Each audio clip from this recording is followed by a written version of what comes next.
అందరికీ నమస్కారం అండి. నా పేరు డాక్టర్ వి సుమతి. నేను associate director of research southern agroclimatic zone of ఆంధ్రప్రదేశ్కి పనిచేస్తున్నాను. అంటే మా ఆచార్య ఎన్జీ రంగా అగ్రికల్చర్ యూనివర్సిటీలో మొత్తము 5 పరిశోధన జోన్స్ ఉన్నాయి. అందులో దక్షిణ మండలానికి మేము ప్రాతినిధ్యం వహిస్తాం. ఇక్కడ ముఖ్యంగా ఈ దక్షిణ మండలం అంటే ఇది 5 డిస్ట్రిక్ట్స్ని కవర్ చేస్తుంది. తిరుపతి, అన్నమయ్య, నెల్లూరు, చిత్తూరు, కడప డిస్ట్రిక్ట్స్. ముఖ్యంగా మా దక్షిణ మండలంలో 6 పరిశోధనా స్థానాలు ఉన్నాయి. ఆ పరిశోధనా స్థానాల్లో ఈ నెల్లూరు వ్యవసాయ పరిశోధనా స్థానం ఒకటి. ముఖ్యంగా ఈ పరిశోధనా స్థానము వరి పైనే ఎక్కువగా కృషి చేస్తుంది.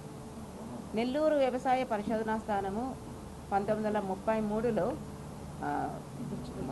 బుచ్చిలో దీన్ని స్టార్ట్ చేశారు. ముఖ్యంగా నెల్లూరు అంటేనే ముఖ్యంగా మనకి వరి గుర్తొస్తుంది, మొలగలుగులు గుర్తొస్తాయి. అందుకనే అప్పుడున్న రకాలు పొడుగాటి రకాలు చీడపీడలకి తట్టుకొని ఎక్కువగా దిగుబడి ఇవ్వలేకపోయేవి. అందుకని వాటిని ఎలా తట్టుకోవాలి, మరియు కోతకొచ్చే సమయంలో వాటి పొడుగు ఎక్కువ ఉండటం వల్ల అవి వాలిపోయేవి. ఆ లాడ్జింగ్ని ఎలా తగ్గించాలి, ఎక్కువ దిగుబడిని ఎలా పెంచాలి అన్న దానిపైన విస్తృతంగా పరిశోధనలు సాగించారు.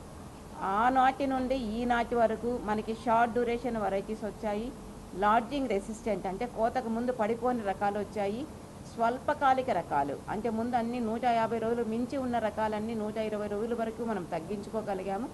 ఇవన్నిటికీ మనకి ముఖ్యమైన కారణం ఏమంటే సాంకేతికత, వ్యవసాయంలో మనము అవలంబిస్తున్న సాంకేతికత. ముందు ఒకటి నుండి 1.5 పుట్టి వచ్చే వడ్లు ఎకరాకి ఇప్పుడు 3.5 పుట్ల వరకు మనం సాధిస్తున్నామంటే ఇది రైతులే కాకుండా వ్యవసాయ శాస్త్రవేత్తలు కూడా ఇక్కడ ముఖ్యంగా పనిచేసి దోహదం చేశారు.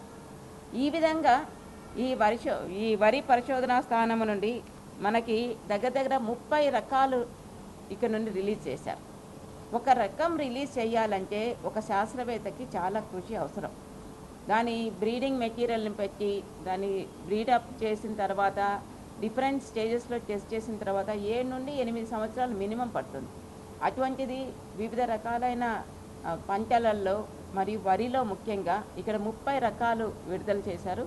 ఆ 30 రకాల్లో 16 దీర్ఘకాలిక రకాలు, 4 మధ్యస్థ రకాలు ఉంటే 10 రకాలు స్వల్పకాలిక రకాలు. ఎందుకంటే రైతులు కూడా ఇప్పుడు మారుతున్న వ్యవసాయ పరిస్థితులను బట్టి ఎంత త్వరగా కాపుకొస్తే అంత త్వరగా కోస్తామనుకుంటున్నారు. ఈ విధంగా ఈ పరిశోధనా స్థానము వరిలో ముఖ్యంగా ఒక్క నెల్లూరు జిల్లానే కాదు, వ్యవసాయంలో ఎక్కడెక్కడైతే వరి సాగు ఉందో అక్కడంతా కూడా ఈ నెల్లూరు మొలకలు మంచి స్థానాన్ని ఆక్రమించాయి. మరియు ఇవి చూసుకుంటే మన మొత్తం 6 లక్షల హెక్టేర్లలో ఇవి వరి సాగు నెల్లూరు రకాలే సాగు చేయబడుతున్నాయి. ఈ విధంగా మేము ప్రతిసారి పరిశోధనే కాకుండా విస్తరణ కూడా ఉంటుంది. ఇక్కడ మా యూనివర్సిటీలో కేవీకేఎల్ తరపున కానీ డాట్ సెంటర్ తరపున కానీ మేము చేస్తున్న విజ్ఞానాన్ని రైతులకు అందజేస్తాం. అందులోనే ఒక పద్ధతిలో ఈ కిసాన్ మేళాలు చేయటం కానీ రైతులతో ఇంటరాక్షన్స్ పెట్టడం కానీ ఇవన్నీ మేము చేస్తూ ఉంటాము.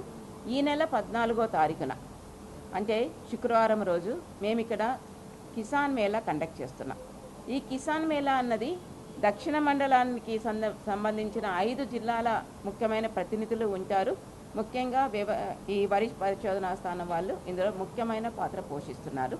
ఒక్క ఆచార్య ఎన్జీ రంగా అగ్రికల్చర్ యూనివర్సిటీనే కాకుండా మేము రాష్ట్ర వ్యవసాయ శాఖ వాళ్ళతో కూడా సంయుక్తంగా మేము ఈ కార్యక్రమాన్ని నిర్వహిస్తున్నాం.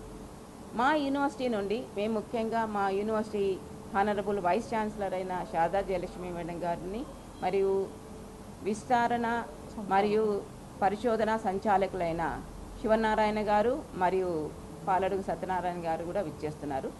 వీళ్ళే కాకుండా మేము ఇతర యూనివర్సిటీల నుండి అంటే హార్టికల్చర్ యూనివర్సిటీ నుండి కానివ్వండి, ఫిషరీస్ యూనివర్సిటీస్ నుండి కానీ ప్రముఖుల్ని పిలుస్తున్నాం. ఎందుకంటే ఇక్కడ ఈ మధ్యకాలంలో ఆయిల్ పామ్ బాగా ప్రాచుర్యంలోకి వస్తూ ఉంది. అందువల్ల ఆయిల్ పామ్ రీసెర్చ్ స్టేషన్ నుండి రామచంద్రుడు అన్న సైంటిస్ట్ని పిలిపిస్తున్నాము. ఫిషరీస్ నుండి మరియు సిట్రస్ ఓరియంటెడ్ పర్సన్స్ని కూడా మేము పిలవడం వల్ల రైతులకి వీటి వల్ల ఎలాంటి అవగాహన కావాలన్నా వాళ్ళ దగ్గర నుండి వాళ్ళు సందేహాలని నివృత్తి చేసుకోవచ్చు. ఈ విధంగా మేము డిఫరెంట్ అఫీషియల్స్ని డిఫరెంట్ శాస్త్రపరమైన నిపుణుల్ని పిలిపించి ఈ కార్యక్రమాన్ని నిర్వహిస్తున్నాం. ఇంకొకమైన గొప్ప విషయం ఏమంటే దగ్గర ఒక 60 నుండి 70 స్టాల్స్ వరకు మేము ఎగ్జిబిషన్ పెడుతున్నాం. ఈ స్టాల్స్లో వ్యవసాయ పరికరాలు ఉంటాయి, రైతులకు కావాల్సిన కొత్త రకాలైన వంగడాలు కానివ్వండి, మరి శాస్త్ర సాంకేతిక పరిజ్ఞానం కానివ్వండి, ఇవన్నీ కూడా మేము అందులోకి పొందుపరచడం జరుగుతుంది.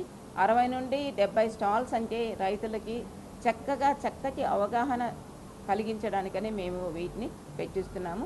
ఈ అవకాశాన్ని రైతులందరూ, ఒక నెల్లూరు జిల్లా రైతులే కాకుండా చుట్టుపక్కల ఉన్న వాళ్ళందరూ ఈ అవకాశాన్ని వాడుకొని ఈ కిసాన్ మేళాని జయప్రదం చేయవలసిందిగా కోరుకుంటున్నాను.